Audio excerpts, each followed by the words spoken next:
10th chapter which we started, the first topic. It says verses 1 to 11, knowing its supreme nature, the wise attain it. The wise reach Brahman, knowing its supreme nature. The first verse, the Lord said, Shri Bhagavan Uvacha, listen again to my supreme word, which I will declare to you who are delighted. Yesterday in the Upanishad class, I was mentioning a quality of a student, quality of a teacher. It is the teacher, it's the student that draws the teacher, the knowledge to the student. So the commanding position is in the hands of the student, not the teacher. So that the teacher is dancing to the tunes of the student. Not literally, yeah? Don't do that. What I mean is, it is the student, it is the tempo is set by the student, not by the teacher. So in this classroom, you all set the tempo, not the teacher, not the text. If the text is teaching, text is teaching because of what is sought by the student.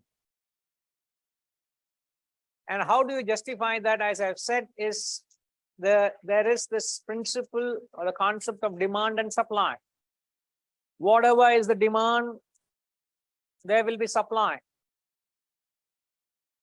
So if the student is seeking 80% wisdom, provided the guru is Shrotriyam Brahmanishtham, who is well versed and established in wisdom, granted that the teacher is well qualified and has the capacity to convey his thoughts in lucid words or feel the pulse of the student and calibrate the knowledge to the requirement of the student, considering the teacher is qualified and well versed, thereafter the onus is on the student as to what is he seeking.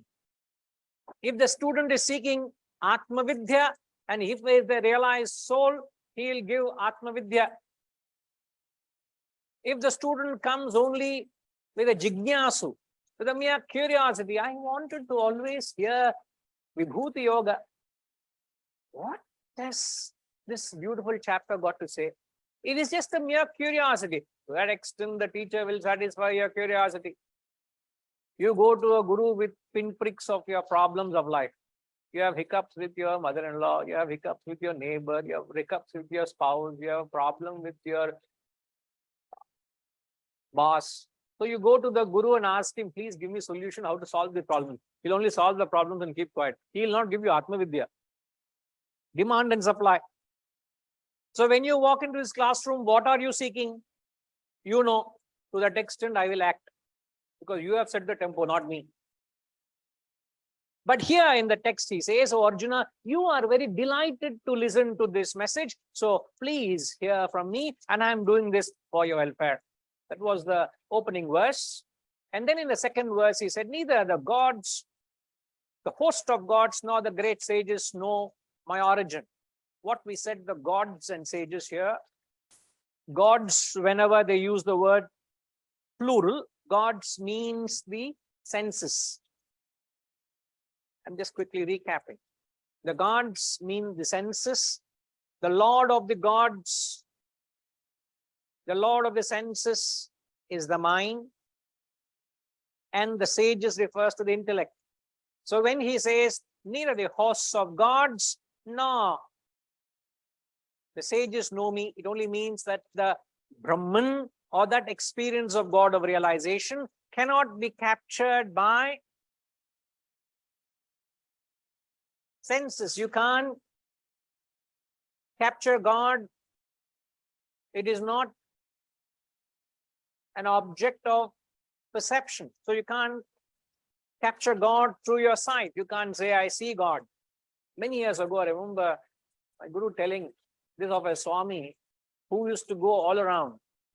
And he had a very powerful marketing tool. Talking of that, yesterday somebody was telling there is a Swami who has become very famous and people are flocking to him because kicking Swami. I'm not joking, correct? Huh? Kicking Swami? You only told, no? Authentic information, no? Are you verified it? Otherwise, I will talk in the class. I hearing from here and there, it may not be verified. Kicking Swami, sir. People are having serpentine queue to get kicked by the Swami. So you go, tadak, he'll kick, or football kick, and something good will happen to him. Pritima, I'm not exaggerating. People are flocking to that Swami in Kerala. If you need to know the address, we can, not that you would want to be kicked, but if at all there is inquiry. So this guy, famous, sir. People are standing to get kicked by him. Kaitrima, nam rendu per polama to be kicked by the Swami. Some good will happen to us. So there was a Swami who was well known and he used to travel all over. And if the lecture, let's say example, starts at 11:30, crowd, full packed hall, he'll come 15-20 minutes late. And the inner circle of the Swami revealed all this drama. He's actually sitting behind stage. An announcement is happening. Very sorry to keep you all holding. The Swami is caught up in something very important and he is told a message, he's coming.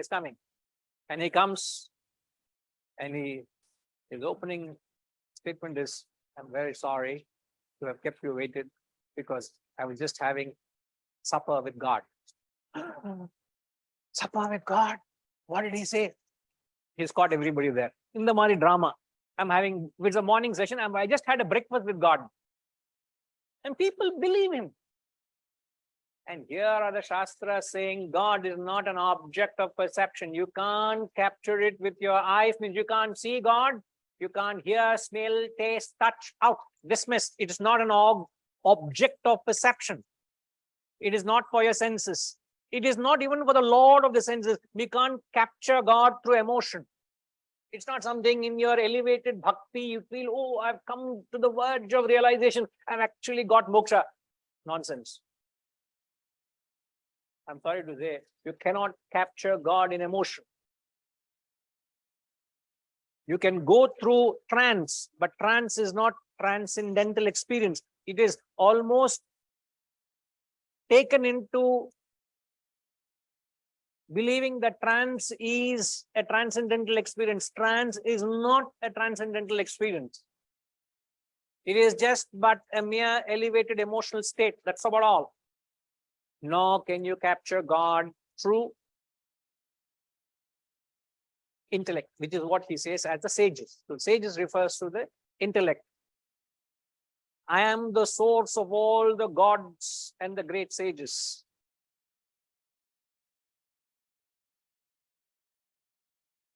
Aneka janma.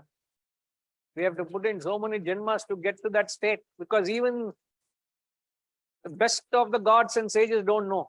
Where are chances for you and me? Sir, what are your chances of getting to Brahman? He says even the gods and sages, they don't know my object. What are your chances, sir? Oh my God. Given up already. In this life, but next Janma, the hope will carry us on, isn't it? So, I was just telling somebody the other day,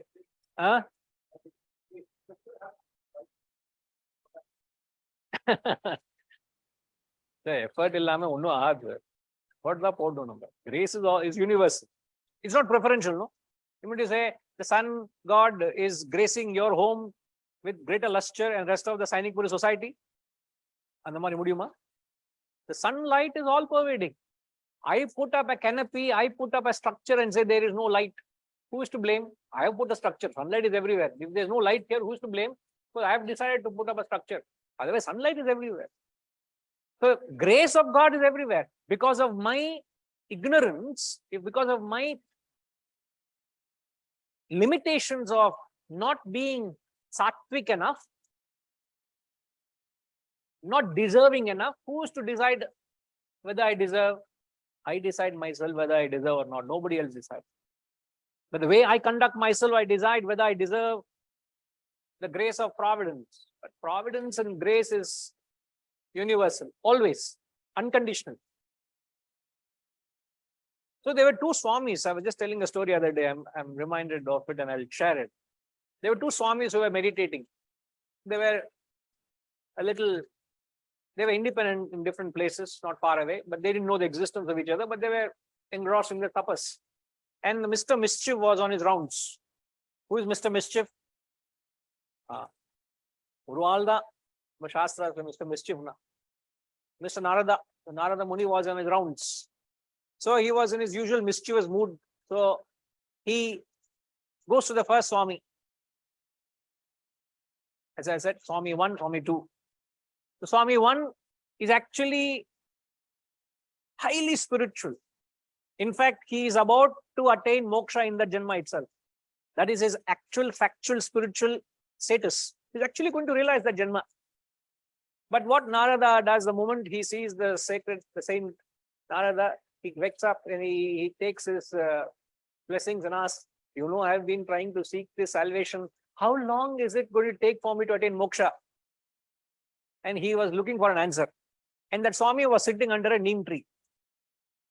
He looked at the tree and looked at the plight of the Swami, desperately wanting an answer. He said, it's going to take, the number of leaves this tree has got, it's going to take that many janmas for you to attain moksha. Mischief, huh?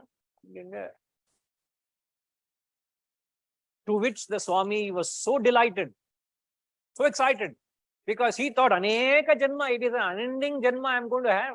I don't know if at all I'm going to realize at all, but this Swami Narada is saying means it must be the truth. It's going to have a finite figure. It may be 25,565 Janmas. Never mind, it's a finite figure than infinite, no?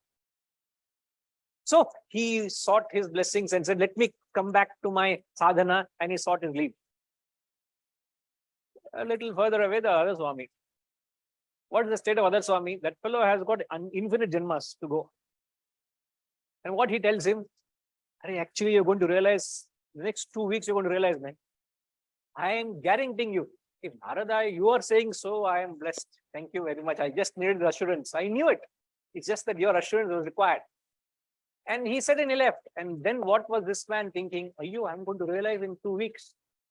I'm going to miss out on all the maja and tamasha and all the fun the world has to offer. So he quickly packed his bags.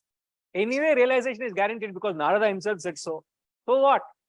I will go into the world and have some maja and come. So what is the message out of this? Guru is in a good mood. He's telling stories today.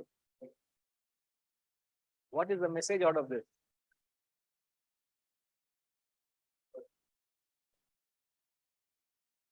It is how you perceive. It's what you make of this opportunity. If you think this can be, when you say Aneka Janma, what you must understand, how one optimistically, how should understand is all that has gone by and this is my last Janma, and operate that way.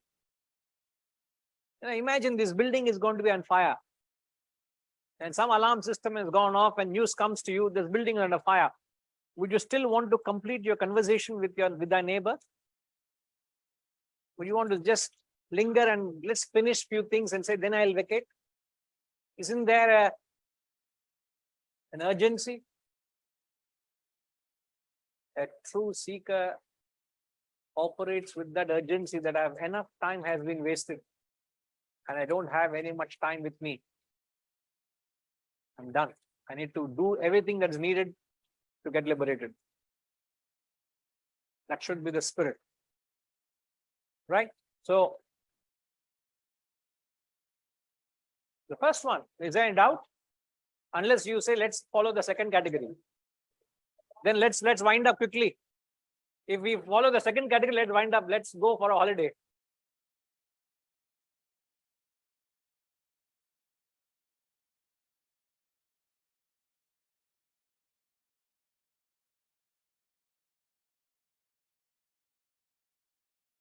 No, but his effort is going on. See, he is able to put in that effort with the thought that it may take some time, but the fact that his attitude is, let me get to the effort, which was a fact he would have actually realized very soon.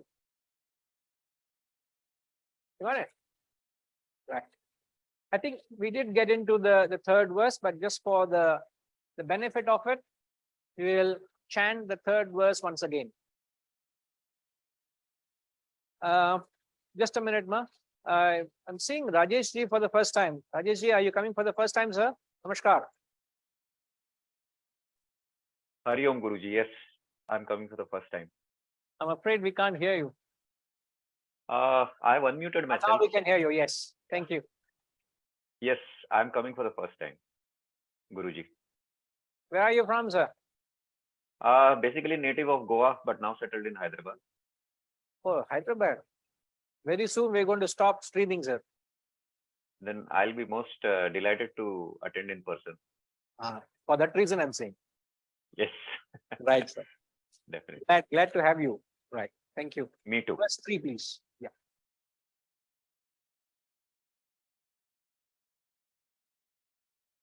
I am the source of all the. Yeah. I am the source of all the gods and the great sages. Source. Okay. Yo mamajamanadim cha veti lokamaheshwaram asammudha samartyeshu sarva papai pramuchyate. Yo mamajamanadim cha veti lokamaheshwaram asammudha samartyeshu sarva papai pramuchyate. He who knows me as unborn, ajam, anadim, beginningless, and loka maheshwaram, the great Lord of the world, he undeluded among the mortals, asammudha samartyeshu sarva papai pramuchyate, is liberated of all sins. Now again, whenever they use the word I or me, it means the self. He who knows me means he who knows the self, because it obviously can't be the personality. I did remember mentioning last time, me can't be, if it's Lord Krishna speaking, it can't be the personality, Mr. Krishna. When Christ spoke, it can't be the Christ. When Buddha spoke, it can't be the personality Buddha. It has to be the self. So, unborn, the self has no birth, no death. Anything that is subjected to birth and death means it is subjected to change. And anything that is not subject to change means it's the changeless. So when he says, know me to be the unborn, it means I am the changeless in the change. It's like when a blacksmith is making all those tools. What is the changeless? The anvil that the blacksmith uses to bring about a change, to mold the various change in the tools. He's making a sickle or an axe or whatever he's making. That anvil doesn't change, isn't it? That is the changeless. On that anvil, all the change is brought about. So in your own experiences, what is the change that you have experienced so far?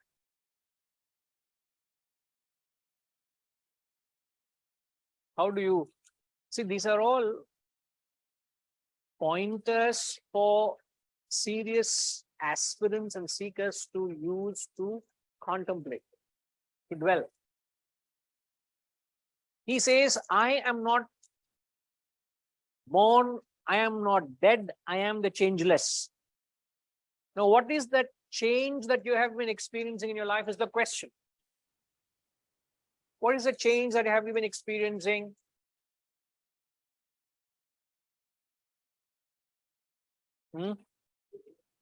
Aging,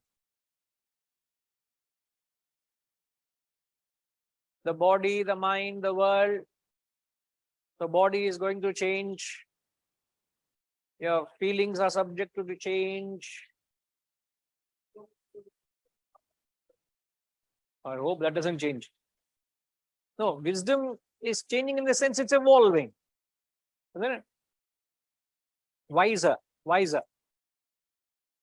But if you keep addressing all the experiences you have gone through, a simple analogy or a line of thought we're given, if I had come to you when you were a child, you would say, I am a child. Then you would say, a few years later, you would say, I am a boy. Then a few years pass, you say, I am a youth. Then you would say, I am a man. Then now you will say, I am an old man. Then you'll say, I'm a useless man. I'm fit for nothing. Nobody wants me anywhere. I'm only a pain in the neck to everybody. Nobody wants me. So I am a child, I'm a boy, I'm a youth, I'm a man, I'm an old man. So all these phases of your life are changing. Isn't it, UK? But what has not changed? At every stage you have been saying, I am. I never changed. Now what are you doing? I'm trying to understand. I'm listening. Now what are you? You will say, I'm a waker. Later on you may say, in your dream I come and ask you who you are. You will say, I'm a dreamer or a deep sleeper. So you're either walking or talking or waking or dreaming. All these are different experiences, and what is common in all those experiences? They perish. They have a birth, they have a death, they have a beginning, they have an end. But in and through all those experiences, there is the I. That I is ajam, unborn, not born.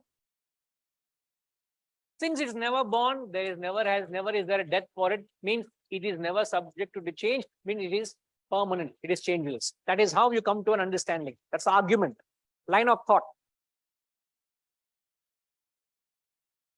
Following, Sanjay? So everything in your life is changing except the Atman. So the wise are interested in the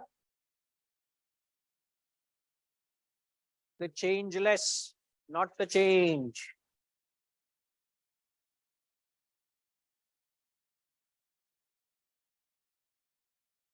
Now, in order to get to the change, in order to be aware of the change, in order to get to the changeless, in order to get to the changeless or to be aware of the changeless, what do you need to do? What is the quality you need to practice? Now repeat the question. What is the quality we have to practice to become aware of the changeless? What is the quality you got to practice to be aware or to clinch the changeless, which is there right throughout every moment of the way? Right now it's with you, isn't it, sir? It's with you. What are you doing now? I'm talking. I is there with you. But are you caught up in the talking or are you with the I?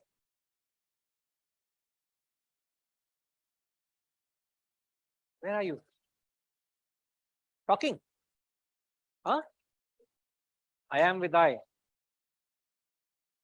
Nice to hear that. Let's hear what Sanjay has to say. So what do we do to get to that I am?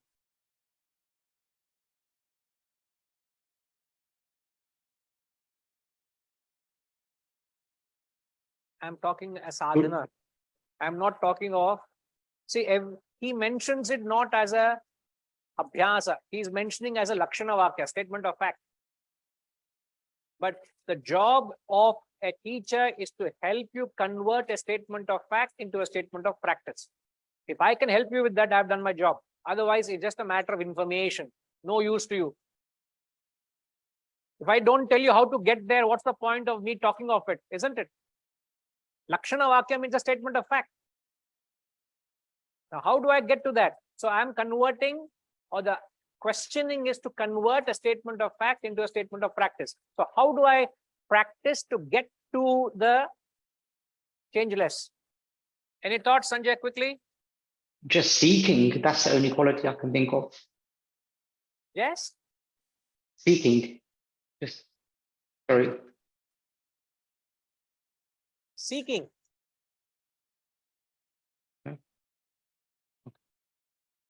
Venkat Ramji is very lighter. We'll ask him.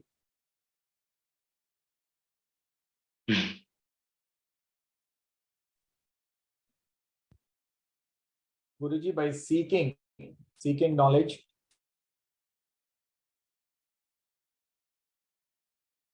What is the question, sir? How do you get to the changeless thing?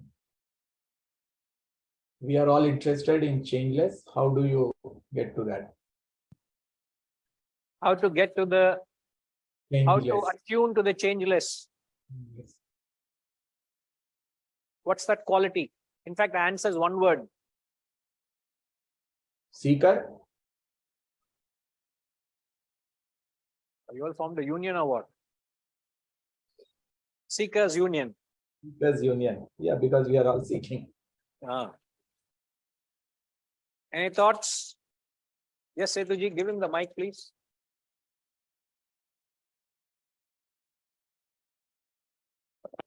Becoming introverted. Becoming Becoming- introvert. Or quieten the mind. One quality. Quiet in the mind or being introverted. Independently right, but in the context. There's so much change happening. There is a changeless. The question is, how do I think? When can I think of the changeless? When can I attune to the changeless? That's the question.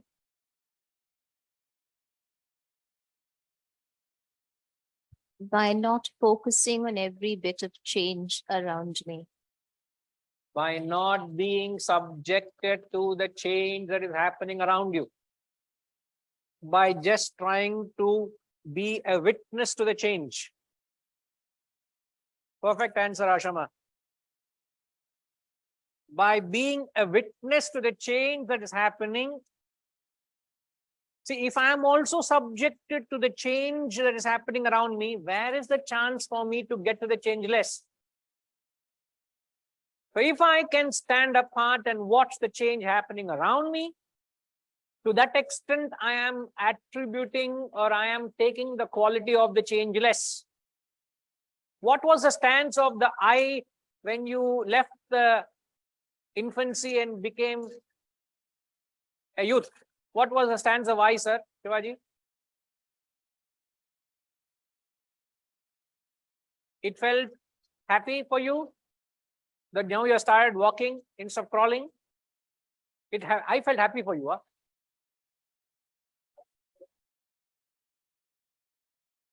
I has, what is the stance of I? Sakshi. You crawl or walk or fall, it has got nothing to do with it. So the fact that it stands apart and watches it, it is unaffected by the change. So the way we can get to the changeless is if you are able to maintain this quality of being a witness to everything that happens around you and not get affected by everything that happens around you. To that extent, you are creating the opportunity to attune to the I, the changeless, unborn. Otherwise, any change affects you, you become a victim. That's it. It ends there. You get it? So just to say, let it pass. Everything comes in life, let it pass. Pain comes for what? Not to stay. Pleasure comes for what? not to stay. Reputation comes for what? Not to stay. Disrepute comes for what? Not to stay. Moments of ecstasy come for what? Not to stay. Moment of despair comes for what? Not to stay. The best or worst of moments come in your life for what? Not to stay. So when they are there, you remain and say, I'm not interested in you. Nothing to do with you.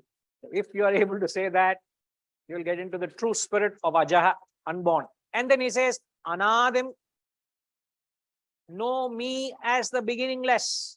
So the conscious is beginningless. When you need to measure time, time is only born at the, what is the unit of time, Ramji? Time is measured with what? What's the unit of time called? Minutes and hours. You need to go back to your school days. I know you are long far from the school days. Correct, huh? A unit of time is called second. Why, Vasantama, it's called second?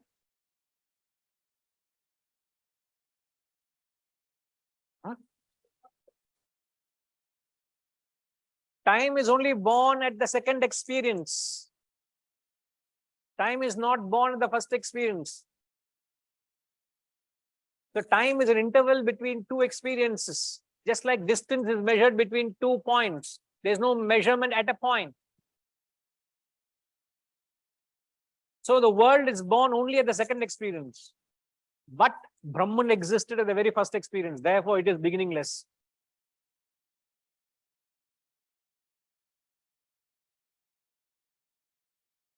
In fact, without the consciousness, you can't experience anything. So before you experience anything, it is there. It's before that. Okay, what is faster than the fastest fish? What is the fastest fish? SR? Whenever I get a message from SR, it's invariably something to do with nature. The fastest fish is the mind, Guruji. Mind. Yes, Guruji. That is a there is no speed and there is no limit for that. No, I'm literally asking. Literally asking. This is the fastest fish in the waters. Let's say, whale, a huge fellow. Where will it go fast? Whales are the biggest, isn't it? Okay, piranha or shark. Let's take a shark. A piranha is the fastest fish. Now, what is faster than the fastest fish? No, there is nothing faster than that. Huh? This is the fastest. Now, my question is, what is faster than the fastest fish? Fishes we're talking, not a motorboat, sir. Among fish, what is faster than the fastest fish? It's a tricky question.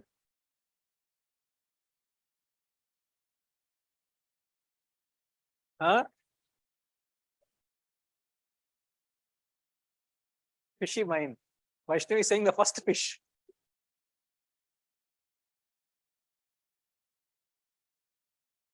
The water pervades before the fish reaches there.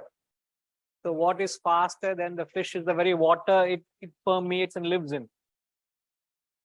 If the water was not there, how can the fish reach there? So if you need to experience anything, what is required is the consciousness. So consciousness exists before the experience, which is second. Consciousness exists before that. It's there in the first. Therefore, it is beginningless. If it doesn't make sense, it means we have to adopt various means to communicate. To only feel sorry for our state where we are in. Sit here and talk, you'll understand what to go through, how to experience this, how to communicate this. It's not easy. Ajaha, Anadim, Loka, Maheshwaram. It's the great Lord of the world. It's the Lord of the universe. When he says a Lord, it means something which is responsible for everything to function. Everything functions because of the Lord. Nothing functions without it. Everything operates with it. It's just like electricity is the Lord of all these gadgets. Can we not say so? Electricity is the Lord. Let's say the electric supply has gone off, cut off. Nothing in this auditorium, nothing in this premises will work. No, no, electricity is still there. Why is it behaving like that? Go on, huh? What's happening? Nothing happened. It's gone. It's also acknowledged. Lord Byron, when he was told to write the greatness of Christ, what was that episode of water converting into wine? Isn't it? And everybody were told to write a thesis on the greatness of Christ on the episode of converting water into wine. Everybody were taking papers and writing. But one such man in that hall was Byron. And he was in deep contemplation. For 3 hours, he did nothing. And immediately kept on saying, man, write something, you scribble something, you will get some marks, they'll pass you. Not a word was written. And 3 hours had passed, the invigilator coming and taking the papers from everybody. Not a word written. And at the point of pulling the paper, he said, sir, give me a minute. And he scribbled something and he gave. And when the results came, he topped the university. For that statement he scribbled. And thereafter he was called Lord Byron. And the statement he wrote was, the element met its master and blushed. The element met its master and blushed. What do you mean by that?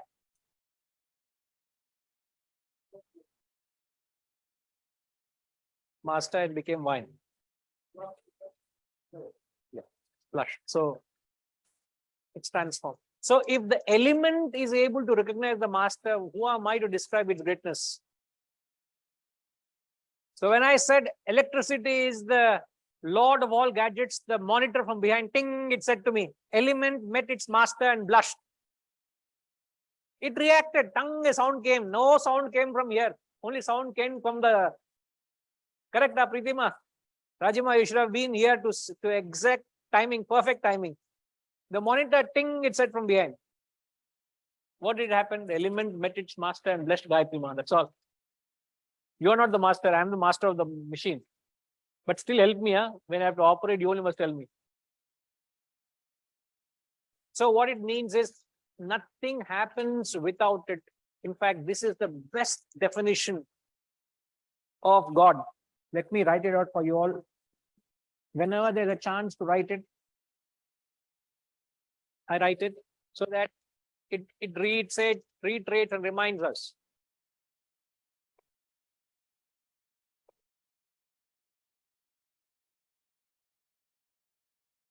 So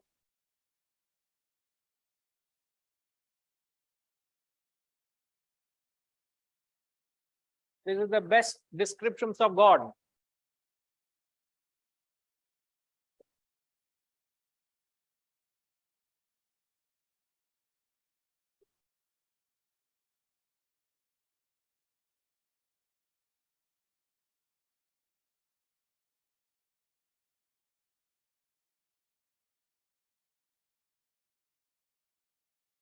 With it, everything happens.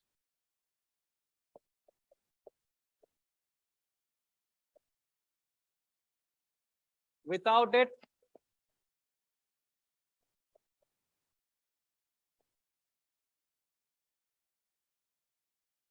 nothing happens.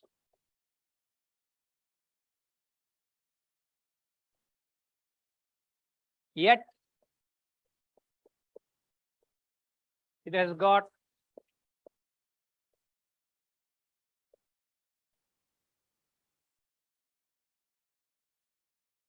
nothing to do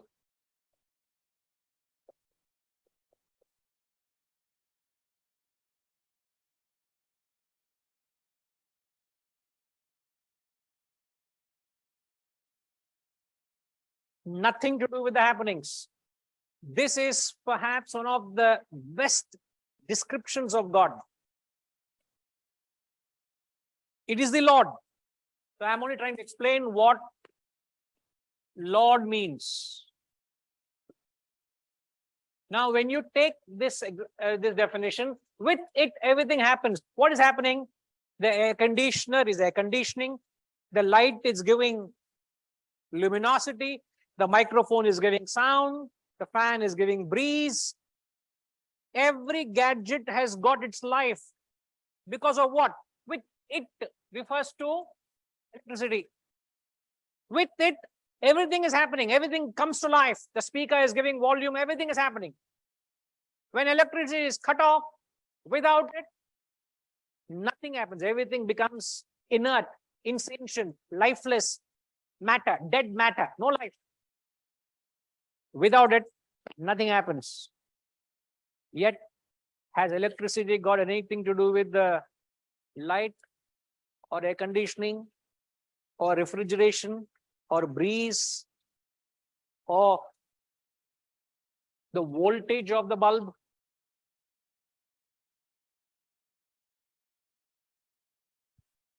So the best example to understand, only reason why the Shastras have not given electricity is because those days there was no electricity. Otherwise, the Shastras would have used electricity as an example to explain this. The Lord of the universe. That's what he means.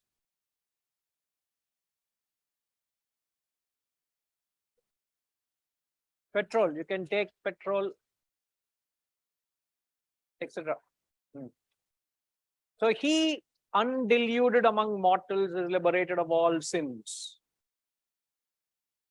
So it is the delusion. What is delusion? How do you define delusion? Sorry? The veil of ignorance, identifying with the change. Yeah.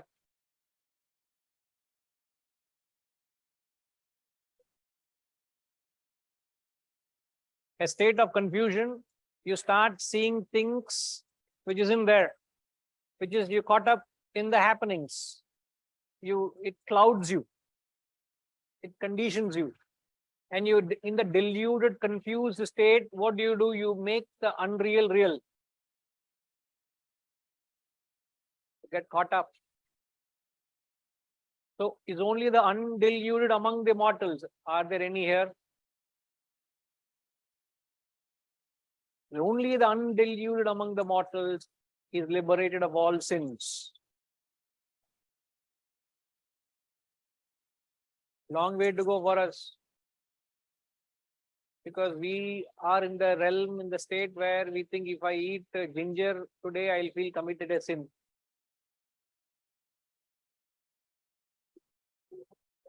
Oh, no ginger, please, today. I'm committing a sin. Maha Ghora Papa. Ghora Karma பண்றீங்க நீங்க ஆனியனும் garlic இன்னைக்கு சாப்பிட்டீங்க நாளைக்கு எவ்வளவு வேணா சாப்பிட்டா 1 kilo ginger 1 kilo onion for breakfast and lunch சாப்பிடுவேன் இன்னைக்கு சாப்பிட வேண்டாம் why ghora பாப்பம் conditions sir. Why I'm committing a sin? யார் சொன்னா? Long way to go for us to attain moksha. If only you can be liberated from your stupidity, I will be with you. No, I didn't look at you. I'm only looking in ahead straight. Huh? She's staring at me from inside. I didn't look at you, Gamma. I'm not looking at you. I'm afraid. Hope you all don't confuse, condition and make me also deluded. 4th and 5th verse we'll chant together. Yes, 1 minute. Yes, sir. Can you use the mic, sir, please?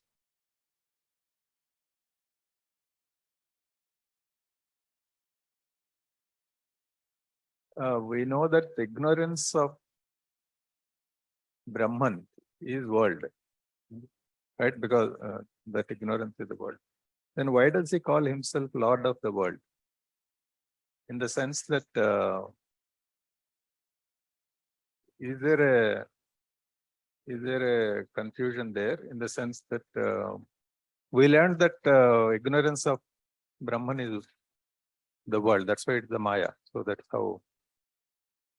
So why does he call himself the Lord of the world?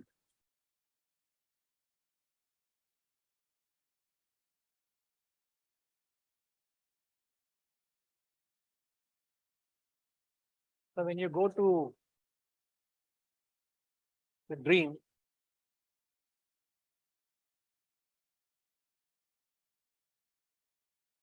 when you wake up from the dream,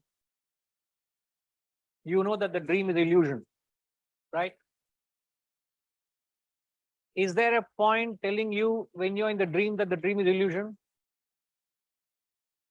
If I tell you, you will not understand. But when you wake up, it's telling you what was in the dream. I was in the dream. What do you mean I? What is dream, sir? Everything in the dream is a projection and play of the waker's mind. So if you are a dream athlete and you have a dream family and you have dream success and all the dream experiences, who is in the dream? Who is a dream athlete? The waker's mind. Who is your dreamer's wife? The waker's mind. The dreamer's glory? The waker's mind. Everything is the waker's mind.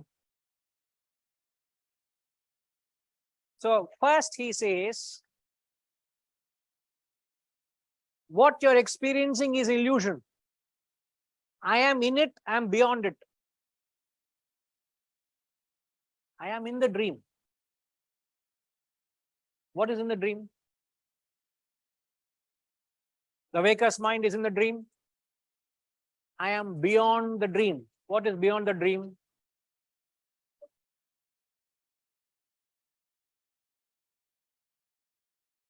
Beyond the portion of the mind which projected the dream. Let's say your waker's mind consists of 100%. Only 5% of the waker's mind has projected the dream. Right? The entire dream is the waker's mind. The waker's mind is beyond that which has projected the dream also. So why do they say, even though you say that the entire world is a product of the ignorance of the self, he is only trying to tell you that I pervade everything and I am beyond it all. There is no contradiction. Where is the contradiction? He is only trying to take you from where you are to where you are not. Firstly, he's saying, I'm just coming back to the point. First, he's saying that the dream that you're experiencing is unreal, right? Second, he's saying everything in the dream is the waker's mind, right? Third, he's saying I'm beyond that portion of the waker's mind. I am much beyond it.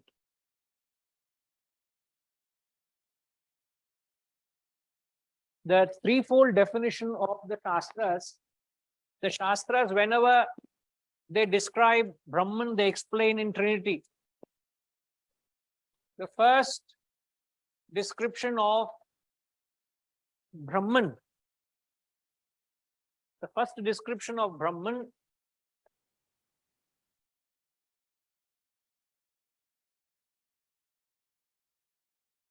first is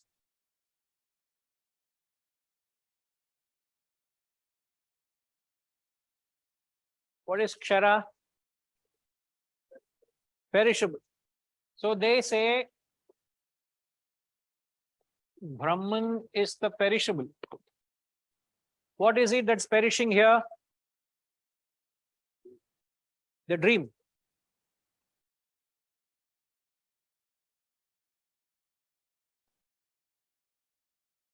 The second,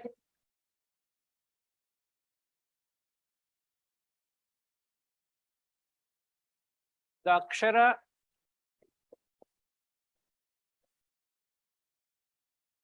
the imperishable. What is the imperishable here?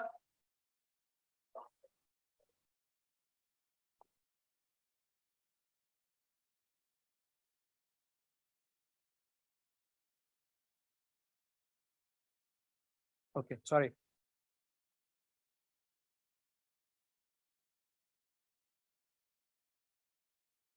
No, this is right. So imagine this is the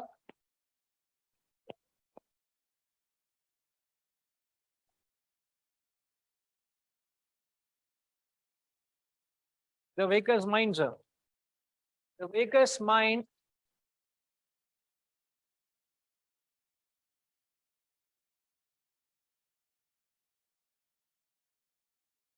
the dream. This portion of the waker's mind, I gave, let's say 5%. So the 5% of the waker's mind has projected a dream.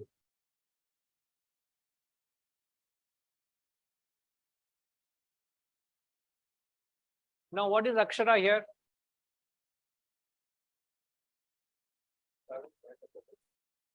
Hmm?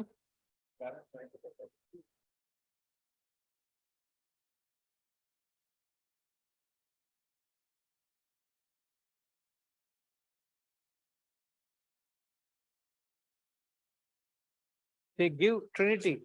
The third, they call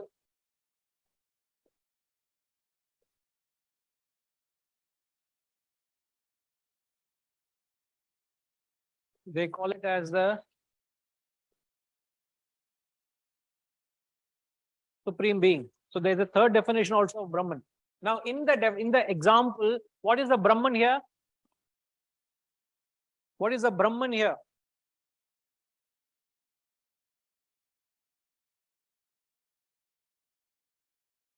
Okay, what is the Brahman being compared here to?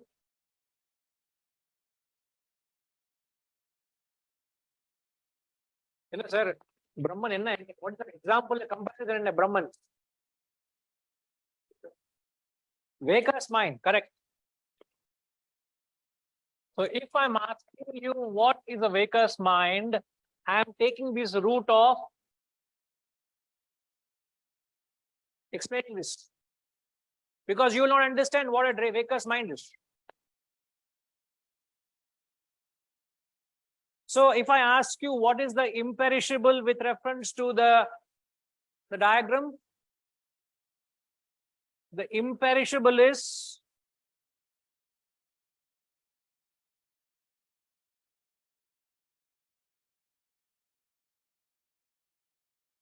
the 5% of the Vaker's mind is the imperishable. Because after the dream perishes, does that 5% of the mind perish? It doesn't perish, no?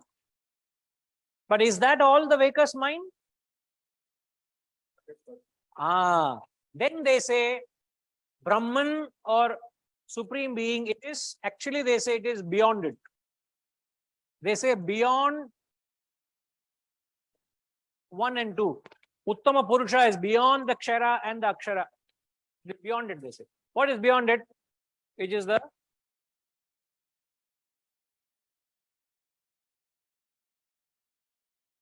100% Vaker's mind, which you have not understood your mind till now completely. Do you understand what all your mind can consist of? You don't understand. It still baffles you at times. Oh my God, I never knew this existed in me.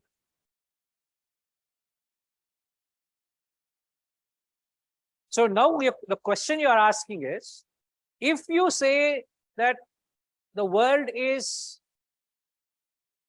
ignorance of Brahman, what is ignorance of Brahman? The dream. Why are they saying this? Why are you saying I am pervading everything in the world? When it is a dream, why am I talking of it? Because if I talk of it without talking of the two, you will not understand this.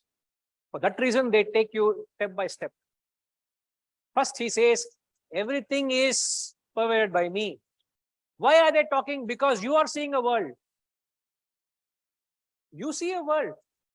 So to take, sir, the principle of education, remember the principle of education is, no.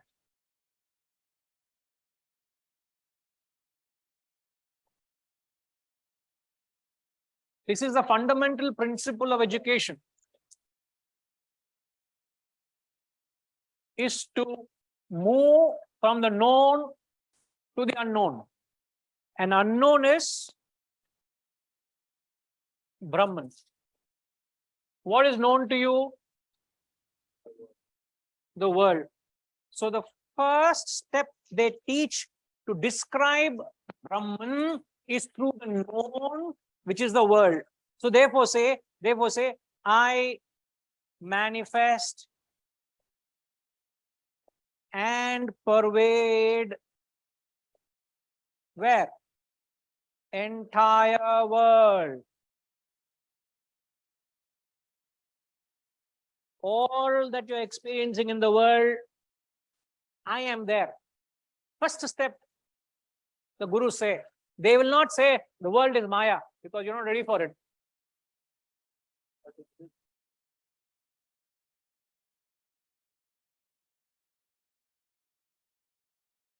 So, but in this, people will start worshipping the world. That's what happens, right? Because the God is there in the world. But God is beyond the world, right? He is there, but he is beyond the world. That point people don't understand. People get stuck to the world because God says, I am the Lord of the world. As I said, there's a first step, but you can't take a part and be quiet in that. You've got to go beyond that. The first step is that you have to see everything in the world, I am there.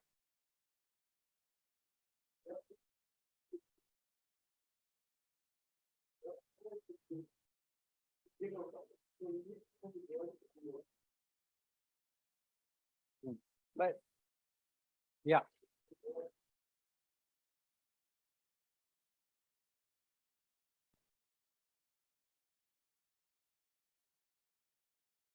My goal is none of you go into deep sleep now. What isology? If you don't go to deep sleep, I have been very successful. I don't know how many of you in the online are going to deep sleep. Haresh already is in part deep sleep already. What, Haresh? Yes, Rajesh, anything?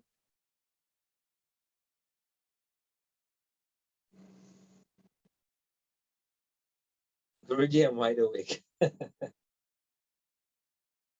Following Haresh? Yes, Guruji. Right. Yeah, Rajesh. Fully awake. Sorry? Fully awake, not yet gone to sleep.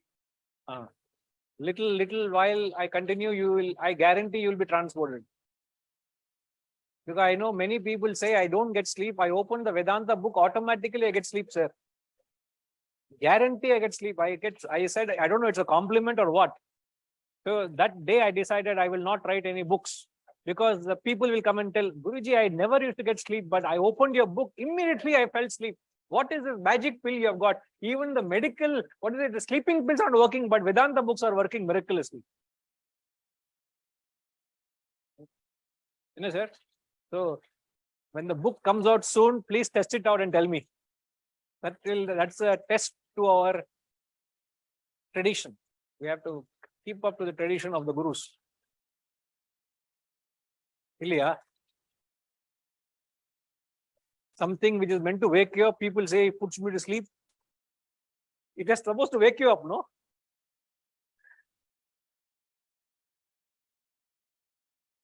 Sorry? What? That's why I clarified that. Whether these people are awake. Rajesh has clarified that he's still awake. Okay. So, yeah. Okay, sir, Ramji? So the whole objective is they take you from where you are. If they were to declare, in fact, the highest truths known to mankind, the Shastras, the highest truth is Brahma Satyam Jagat Mithya. That's like, it's impossible to swallow.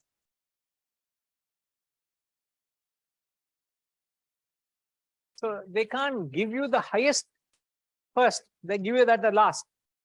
So all this is a preparation for you to get up to that point. So there is no contradiction.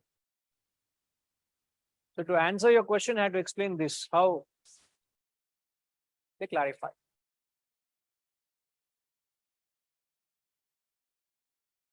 All okay, Pritima?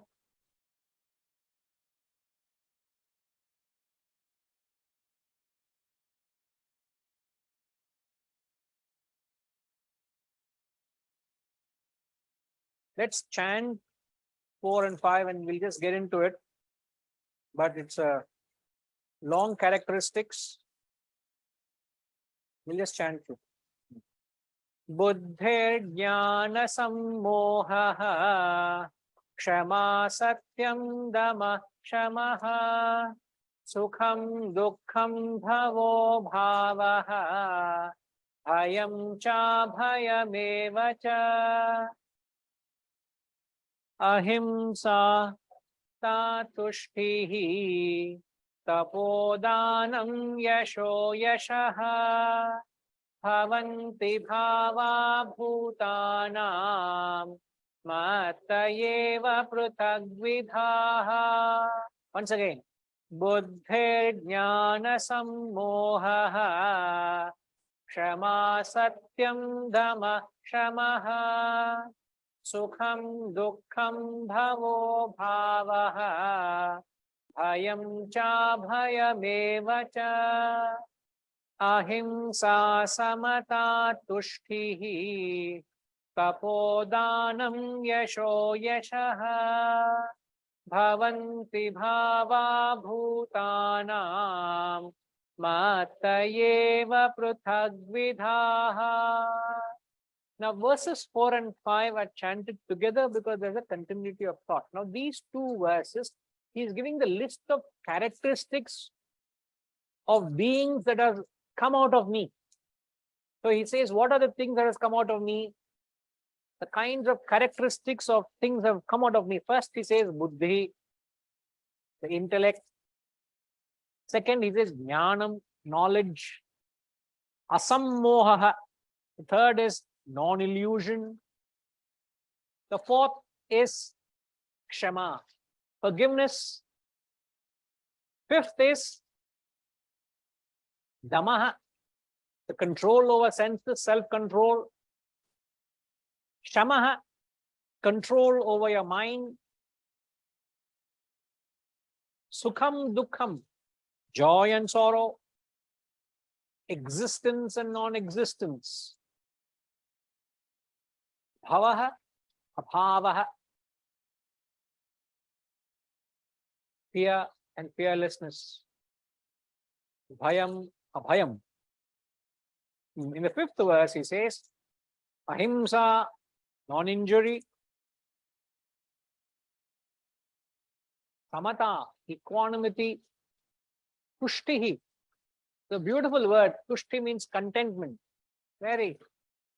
Tushtya sapya. Correct? Fulla sapya. Contentment. Then tapa, austerity. Dhanam, charity. Ayasha, fame and infame. All these are the different characteristics, qualities of beings arise from me alone. Now, I will not go into the detail of it, but what is that thing common you find when you read all these?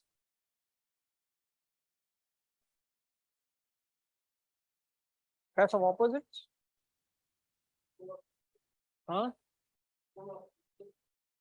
Control of senses? No, control of senses is one of the quality. Damaha is sense control. Experiences, sattvic gunas, not far from the answer. Why is he mentioning all? There is not a single negative quality. Barring, what do you notice? Infamy and fear. 90% is all positive. So why is he giving, when we say Brahman is pervading the entire world, I forgot your name. Shiva, you followed earlier when I was answering Ramji. I said that Brahman is there everything in the world, isn't it? Like we said, the waker's mind projects everything in the dream. If you are suffering in the dream out of penury and starvation,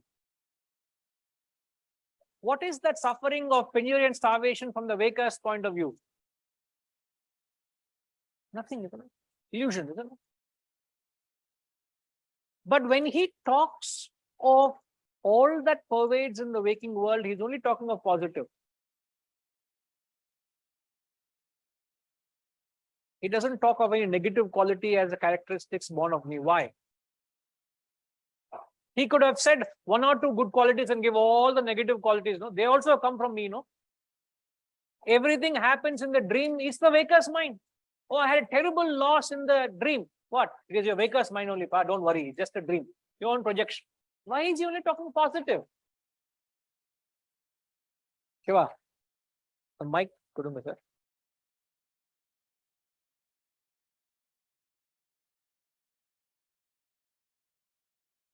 I believe because positive attracts more, in the sense that as a teacher, if you're going to take someone from the known to the unknown,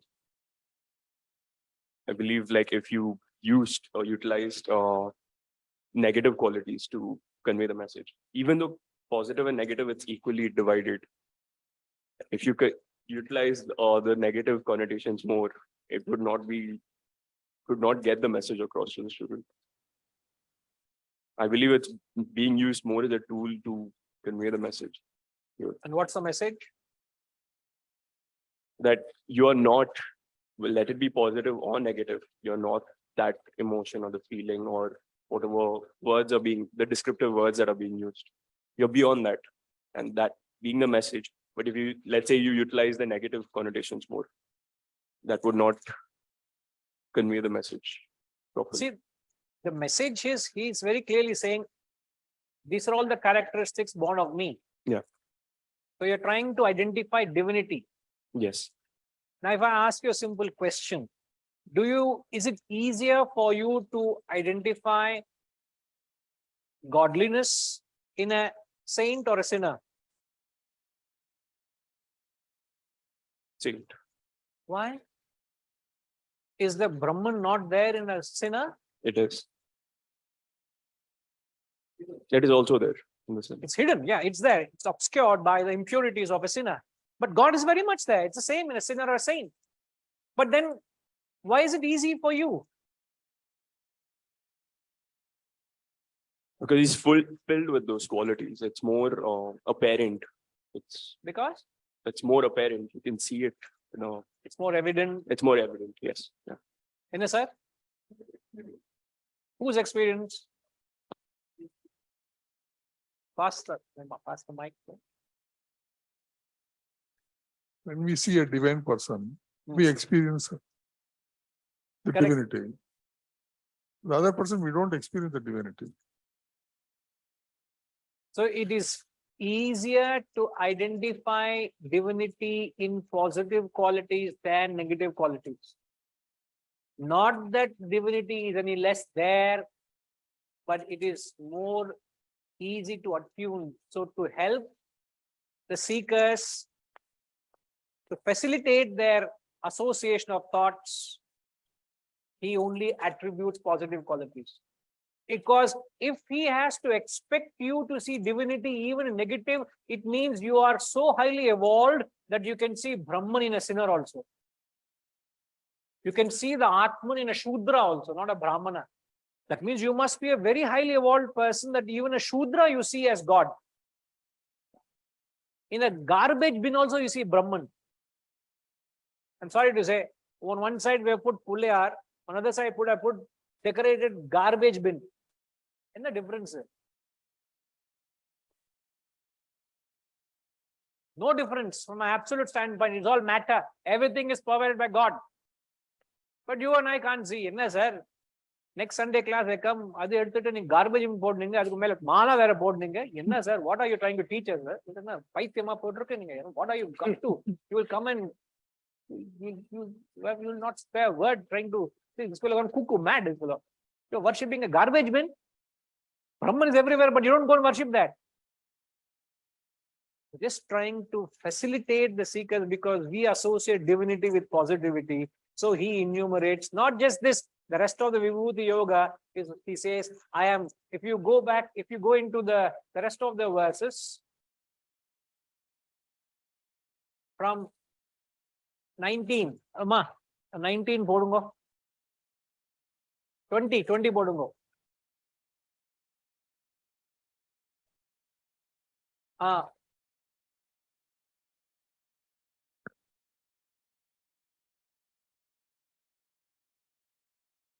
Next.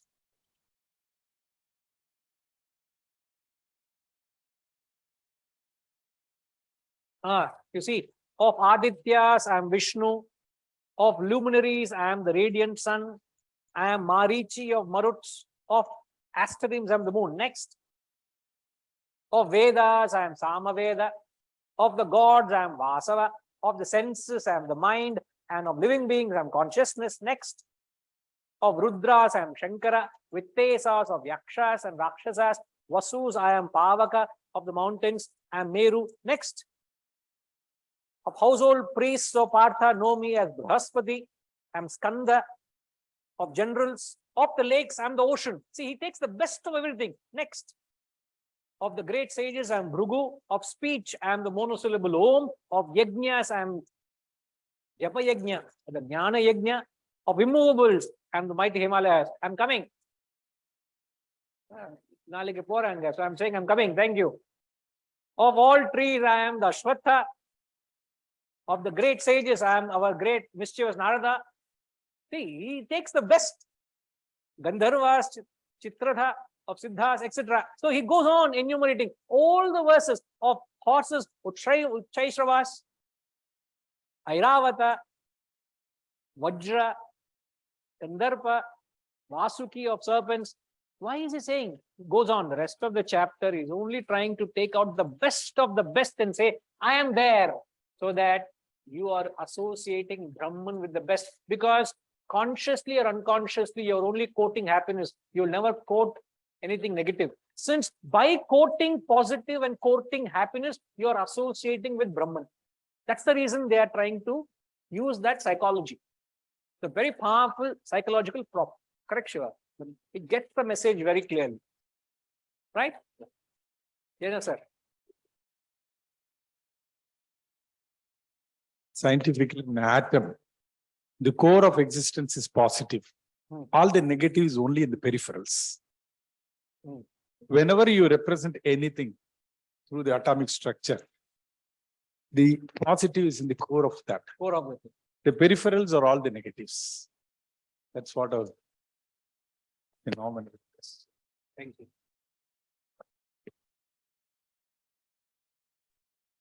See, there's an announcement. For next 2 Sundays, we will not be having the Gita class as Guruji is traveling. We will once again meet on the 7th of May. Hari Om. 7th or 9th? 7th of May. 6th is Saturday, 7th is Sunday. Okay.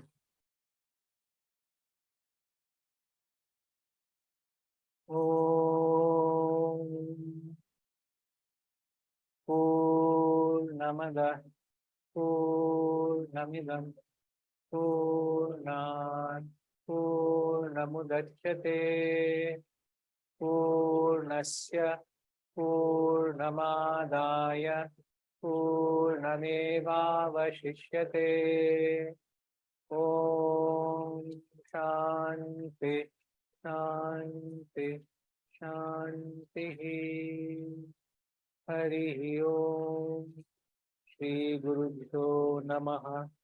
Hari Om.